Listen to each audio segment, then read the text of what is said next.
Hello दोस्तों, स्वागत है आपका इस वीडियो में। आप देख रहे हो डियो टेक एरा। आज का वीडियो आपके लिए बहुत ही ज़्यादा इम्पोर्टेंट है क्योंकि आज की इस वीडियो में मैं आपको बताने वाला हूँ कि आपको इग्नू में असाइनमेंट कैसे बनानी है, असाइनमेंट की इम्पोर्टेंस क्या है और आपको असाइनमेंट प्रॉपरली कैसे सबमिट करनी है। तो असाइनमेंट के बारे में सब कुछ आज की इस वीडियो में हम जानेंगे, तो इस वीडियो को लास्ट तक देखना। तो चलिए शुरू करते हैं आज की इस वीडियो को।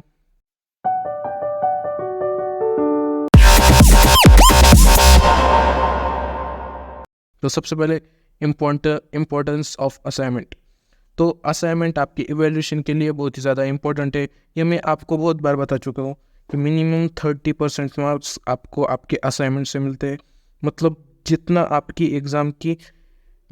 एग्ज़ाम की इम्पोर्टेंस है उतनी आपकी असाइनमेंट की भी इम्पोर्टेंस है ना। असाइनमेंट से आपके एंड रिजल्ट में बहुत बड़ा इम्पैक्ट पड़ता है, इसलिए आपको आपके असाइनमेंट्स बनाने में ध्यान देना चाहिए और अच्छे से आपके असाइनमेंट्स बनानी चाहिए, है ना। तो असाइनमेंट कैसे बनाएं? तो आपको असाइनमेंट्स इग्नू के गाइडलाइन के हिसाब से बनाने हैं, फिर ही आपको अच्छे मार्क्स को स्कोर कर सकते हो। तो क्या है गाइडलाइंस? सबसे पहले आपको क्वेश्चन पेपर को ध्यान से पढ़ना है और जो इंस्ट्रक्शंस दिए हुए हैं उन्हें प्रॉपरली फॉलो करना है।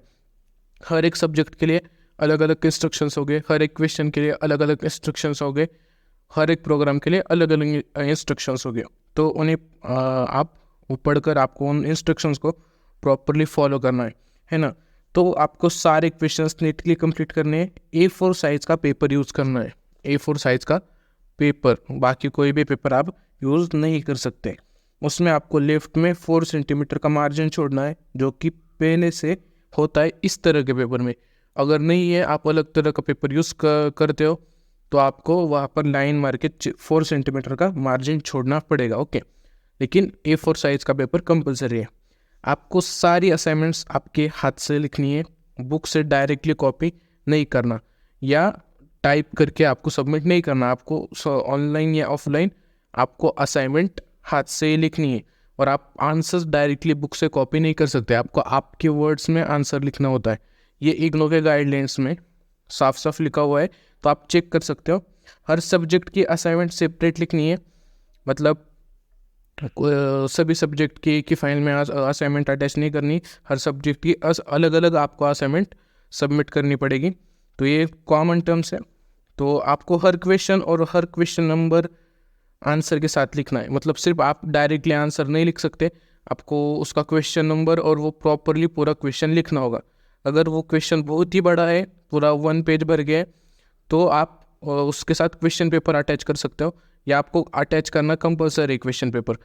तो जो बड़े क्वेश्चंस है वो आप नहीं लिखोगे तो ठीक है, लेकिन जो नॉर्मल क्वेश्चंस होते हैं वो आपको आंसर्स के साथ लिखने पड़ेंगे। तो आपको असाइनमेंट के साथ आपका ID कार्ड, इन्फॉर्मेशन का फर्स्ट पेज और क्वेश्चन पेपर भी अटैच करना होता है। इसके बारे में मैं आगे बताने वाला हूँ, और इसका कैसे असाइनमेंट का कैसे प्रेजेंटेशन करना है ये भी मैं आगे बताने वाला हूँ, है ना। और लास्ट में आपको प्लास्टिक फाइल का यूज़ नहीं करना, प्लास्टिक फाइल या चैनल फाइल का आपको यूज़ नहीं करना।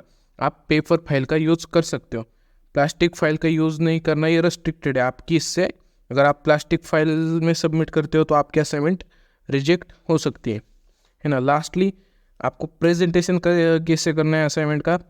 आपकी असाइनमेंट एक्यूरेट आंसर के साथ और गुड हैंड राइटिंग में होनी चाहिए, जिससे आपको मैक्सिमम मार्क्स मिल सके।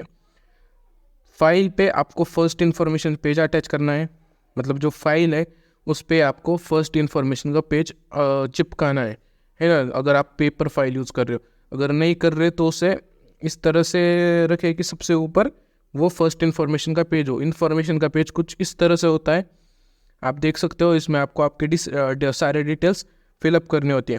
फिर फाइल ओपन करके उसमें सबसे पहले आपको आपका ID कार्ड अटैच करना होता है, उसके नीचे आपका क्वेश्चन पेपर अटैच करना होता है, फिर उसके बाद असाइनमेंट अटैच करनी होती है। ये परफेक्ट वे है। सबसे पहले ID कार्ड, फिर उसके बाद क्वेश्चन पेपर, फिर उसके नीचे असाइनमेंट। इस तरह से आपको कंबाइन करके असाइनमेंट पूरी करनी होती है। इसी तरह से आपको हर असाइनमेंट्स नीटली कंप्लीट करनी होती है। और एक बात कि जो फर्स्ट पेज पे जो इन्फॉर्मेशन है वो एकदम एक्यूरेटली भरना, क्योंकि वो बहुत ज़्यादा इम्पोर्टेंट होती है। उससे आपके सारे इवैल्यूएशन में आपका इंफॉर्मेशन शेयर की जाती है, इसलिए वो फर्स्ट पेज एकदम एक्यूरेटली भरना। तो हाउ टू सबमिट असाइनमेंट, ये अभी हमारा लास्ट पॉइंट है कि हाउ टू सबमिट असाइनमेंट। अब आप बोलोगे कि ये क्या बता रहे हो, असाइनमेंट कैसे सबमिट करना है, ये हमें मालूम है क्या? तो भाई समझ लो, कुछ चीज़ें आपको नहीं मालूम होगी। आपने पहले डायरेक्टली स्टडी सेंटर पे जाकर असाइनमेंट सबमिट किया है, मुझे मालूम है पहले सेमेस्टर्स में, या आपने पहले भी असाइनमेंट सबमिट किया होगा तो आपको मालूम होगा कि आपने डायरेक्टली असाइनमेंट जाकर सबमिट किए। लेकिन आपको सबमिट करने से पहले ये बातें समझ लेनी चाहिए। पहली बात कि आप आपकी असाइनमेंट ऑनलाइन भी सबमिट कर सकते हो, है ना। किस तरह से, वो जानने के लिए आप स्टडी सेंटर से कांटेक्ट कर सकते हो, या रीजनल सेंटर की वेबसाइट पे भी चेक कर सकते हो कि ऑनलाइन असाइनमेंट कैसे सबमिट करते हैं। या तो मुझे इस वीडियो पे कमेंट कीजिए कि असाइनमेंट कैसे सबमिट करनी है, मैं आपको इस वीडियो बना दूंगा। तो सेकेंडली, आपको ऑफलाइन असाइनमेंट सबमिट करने से पहले आपको इन चीज़ों का ध्यान रखना चाहिए। फर्स्ट, कि आपकी असाइनमेंट सबमिट करने से पहले उसको पीडीएफ में कन्वर्जन करा लो। जब आप असाइनमेंट ऑफलाइन सबमिट करते हो तो आपको पहले उस असाइनमेंट को पीडीएफ फॉर्म में कन्वर्ट करके लेना चाहिए। क्यों? क्योंकि इमरजेंसी में ये आपके काम आता है। कुछ प्रॉब्लम हो जाए, कुछ टेक्निकल इशू हो जाए, तो ये आपके पास एक प्रूफ होता है कि मैंने असाइनमेंट तैयार की थी, और ये मैं नहीं कर रहा हूँ, ये इग्नो की नोटिफिकेशन है। ओके। और सेकेंडली, जब आप असाइनमेंट सबमिट कर दोगे तब स्टडी सेंटर के इंस्ट्रक्टर से आपको उनसे असाइनमेंट सबमिशन की स्लिप साइन करके लेनी है। उस पर आपको स्टडी सेंटर का स्टैम्प मार के देंगे। वो भी बहुत इंपॉर्टेंट होता है कि आपके पास प्रूफ रहता है कि मैंने असाइनमेंट सबमिट कर दी है। जब उनसे आप स्लिप लोगे, या तो वो खुद देते हैं, या तो आपको यहाँ से इस तरह की स्लिप फिलअप करके उस पर स्टैम्प मार के लेना होता है।